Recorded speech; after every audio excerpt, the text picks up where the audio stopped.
গেছিলাম বারাসাত সিরাজউদ্দৌলা পার্ক বা হাতিপুকুর বা হাতি পার্কে। তো যেটা আমার বাড়ি থেকে যেতে লাগে ওই 20 থেকে 25 মিনিট। তো পার্কটি কোনো কারণবশত হয়তো অনেক দিন ধরে বন্ধ ছিল, তো দেখলাম আবার নতুন করে ওপেনিং হয়েছে, তো চলে গেছিলাম। তো এটি হলো একটি ঐতিহাসিক স্থান যেটা বারাসাত চাপাডালির বাসস্ট্যান্ডের পাশে বা তিতুমির বাসস্ট্যান্ড যেটিকে বলা হয় তার পাশে অবস্থিত। চলো এইটি সম্পর্কে তোমাদের সাথে কিছু কথা শেয়ার করে নিই।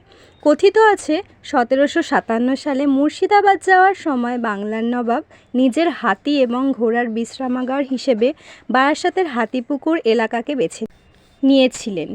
যেহেতু সেখানে একটি পুকুর ছিল, সেই পুকুরের জল হাতি ও ঘোড়াদের খাওয়ানোর জন্য ব্যবহার করা হতো, তাই তার নামকরণ হয় হাতিপুকুর। এলাকাটি বাংলার নবাব সিরাজউদ্দৌলার পছন্দ হয় দীর্ঘদিন সেখানে কাটিয়েছিলেন তিনি।